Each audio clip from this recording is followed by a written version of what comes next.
بسم اللہ الرحمن الرحیم۔ انسان ہر حالت میں دو سٹیٹ سے باہر نہیں ہے، دو حالتوں سے باہر نہیں ہے۔ یا اس کے ذہن پر ملائکہ نازل ہو رہے ہیں، الہام کر رہے ہیں، یا پھر شیطان اس کے اوپر الہام کر رہا ہے۔ دو سے زیادہ نہیں ہے عزیزان محترم۔ آپ بولیں گے نہیں ایسا نہیں ہے، میرے پہ تو نہ ملائکہ آ رہے ہیں نہ شیطان آ رہا ہے۔ نہیں، جب آپ بیٹھے ہوئے ہوتے ہیں، ابھی بہت سارے لوگ یہاں بیٹھے ہوئے ہیں، لیکن ہو سکتا ہے کچھ کا ذہن یہاں نہ ہو، کہیں اور ہو۔ دو چیزیں، آپ بیٹھے ہوئے ہیں یا آپ کے اوپر اچھی بات آ رہی ہے ذہن میں یا پھر بری بات آ رہی ہے، دو ہی ہیں۔ یا آپ کے ذہن میں الہام ہو رہا ہے کہ یہ کرنا چاہیے، یوں ہونا چاہیے، یہ ہونا چاہیے، یا پھر کوئی خواطر ہیں، خاطرات ہیں جو آپ کے ریباؤنڈ ہو رہے ہیں، یعنی جو آپ نے سارا دن دیکھا، ہو سکتا ہے کوئی چیز آپ کے ذہن میں فکس ہو گئی ہو، کوئی گاڑی دیکھی ہو، کوئی بلڈنگ دیکھی ہو، کوئی چہرہ دیکھا ہو، کوئی بات سنی ہو، وہ ریپیٹ ہوتی رہتی ہے، وہ آتی رہتی ہے ذہن پر۔ یا پھر کوئی حدیث پڑھی ہو، کوئی اچھی بات کہی ہو، کوئی نیکی کی ہو، وہ آتی رہے گی آپ کے ذہن میں۔ یہ دو حالتیں ہیں، اس سے باہر نہیں ہے انسان۔ قرآن روایات کہہ رہی ہیں یا ملائکہ نزول ہوں گے یا پھر شیطان آئے گا، دو چیزیں ہیں۔ اب ہم کیا کریں کہ ہمارا ذہن شیطان سے دور ہو جائے اور صرف ملائکہ آئیں؟ کیسے ہوگا یہ کام؟ عزیزان محترم، میرا 8واں امام، امام رضا علیہ السلام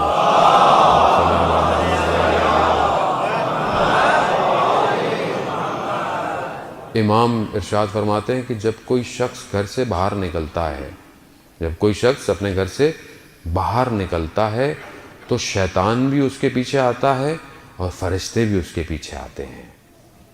اب کون لیتا ہے؟ تو امام فرماتے ہیں کہ جب گھر سے باہر نکلو تو کیا کہو؟ بسم اللہ، آمنت باللہ، توکلت علی اللہ، سبحان اللہ والحمد للہ ولا الہ الا اللہ واللہ اکبر۔ کیوں فرشتے کہتے ہیں شیطان کو کہ تم یہاں سے بھاگ جاؤ؟ کیونکہ اس شخص نے کہا کہ شروع اللہ کے نام سے، میں اللہ پر ایمان رکھتا ہوں اور اللہ پر توکل کرتا ہوں، اور کہتا ہے کہ لا حول ولا قوت الا باللہ، کہ خدا کے سوا کوئی بھی طاقت نہیں ہے۔ تو کہتے ہیں شیطان اس سے دور ہو جاتا ہے اور فرشتے اس کے ساتھ چلتے ہیں۔ عزیزان محترم، حدیث آپ کی خدمت میں بیان کر رہا ہوں۔ چھٹے امام کہتے ہیں کہ 5 گروہ ایسے ہیں کہ جس سے شیطان دور رہتا ہے۔ اب ان 5 میں ہم کہاں ہیں؟ یہی آپ کی خدمت میں کہنا ہے تاکہ ملائکہ ہم پر بھی نازل ہو سکے۔ پہلا گروہ کون سا ہے کہ جس پر امام کہتے ہیں کہ اس کے پیچھے شیطان نہیں آتا؟ پہلا گروہ ہے کہ جس کی نیت صادق ہو اور وہ سب کچھ خدا کی خاطر کرتا ہو، نیت صادق ہو، نیت سچی ہو۔ اتنے عرصے جو میں آپ کو قرآن کی آیت کی تلاوت کر رہا ہوں، یا ایھا الذین آمنوا اتقوا اللہ وکونوا مع الصادقین، اے وہ جو ایمان لے کر آئے اور تقوی اختیار کیا، صادقین کے ساتھ ہو جاؤ، سچوں کے ساتھ ہو جاؤ۔ جب قرآن مجھے سچوں کے ساتھ کی دعوت دے رہا ہے تو مجھے بھی تو سچا ہونا پڑے گا۔ اب میں اپنی نیت کا کیسے اخلاص کروں، نیت کو صادق کیسے کروں؟ عزیزان محترم، آسان ہے، اللہ کی خاطر۔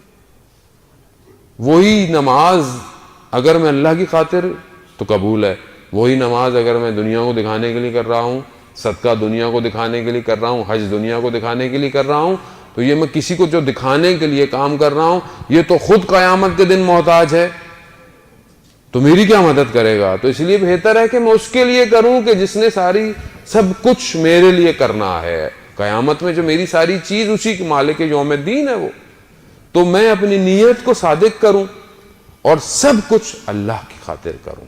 خوب، یہ پہلی چیز ہے۔ امام فرماتے ہیں کہ جو ایسا کرتا ہے شیطان پھر اس کے پیچھے نہیں آتا۔ اب ہم اپنی زندگی میں کتنا کرتے ہیں عزیزان محترم، یہ ہم خود بہتر جانتے ہیں۔ آسان ہے یہ کام کرنا، مشکل نہیں ہے۔ رسول خدا حضرت محمد مصطفیٰ صلی اللہ علیہ وآلہ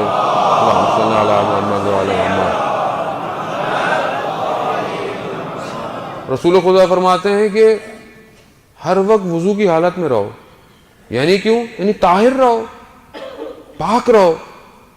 اور جو لوگ پریشان ہوتے ہیں کہ ہمارے رزق میں اضافہ کیسے ہوگا، روایات میں کہ انسان وضو کی حالت میں رہے، اپنے جاب پہ جائے، اپنی دکان پہ جائے، وضو کی حالت میں رہے، خدا رزق میں اضافہ کرتا ہے. لیکن کیا صرف طہارت ظاہری؟ نہیں عزیزان محترم، طہارت باطنی، یعنی انسان کی آنکھیں بھی صاف رہیں ہر وقت، انسان کا ذہن بھی پاک رہے ہر وقت.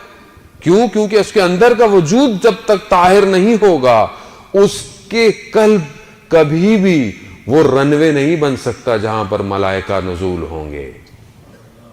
آپ جہاز اتار سکتے ہیں، اگر ہوا خراب ہو، برف گری پڑی ہو، آلودہ ہو، تو آپ کو وہ اسٹیشن پہ بیٹھنے والا جہاز کو کبھی بھی لینڈ ہونے نہیں دیتا. کیوں نہیں لینڈ ہونے دیتا؟ کہتا خوب مشکل ہے. اور اگر کوئی دوسرے ملک جس کی اجازت ہی نہ ہو تو اس کے جہاز کو تو اترنا ہی نہیں دیا جاتا. تو اسی لیے اگر ہم اپنے قلبوں کو پاک رکھیں گے تو خود بخود شیطان یہاں نازل ہی نہیں ہو سکتا. وہ دور کریں. قرآن بھی کہہ رہا ہے کہ وہ جن کو نہ مالوں سے محبت ہے نہ اولادوں سے محبت ہے انہی کو قلب سلیم عطا ہوتا ہے. قلب سلیم، قلب سلیم اگر چاہتے ہیں عزیزان محترم تو دنیا نہ پاک ہو، پاک کریں. اب ہر آدمی کی دیکھیں پاکیزگی الگ ہے، میں ایک ایک کو تو نہیں بتا سکتا. میرے لیے میں جانتا ہوں کہ میری مشکلات کیا ہیں، میں اس سے پاک کروں. آپ اپنے لیے جانتے ہیں آپ کی مشکل کہاں پر ہے. چھٹے امام فرماتے ہیں کہ جو شخص کام پر نکلے اور چاہتا ہے اس کے رزق میں اضافہ ہو تو وہ تسبیح حضرت سیدہ پڑھا کرے. یہ صرف نماز کے بعد کے لیے نہیں ہے، نماز کے بعد میں بھی کہا گیا نا، ذکر کرو بہترین تعقیبات میں سے ہے. اگر انسان نہ اٹھے اور اس تسبیح کو پڑھے تو چھٹا امام فرماتے ہیں کہ 1000 رکعات کے برابر ثواب ہے اس تسبیح کا. اور یہ 1000 رکعات میرے آپ کے نہیں ہیں، یہ امام اپنے 1000 رکعات فرما رہے ہیں. 1000 رکعات یعنی ایک عمر طولانی لگ جائے انسان کو 1000 رکعتیں پڑھنے کے لیے.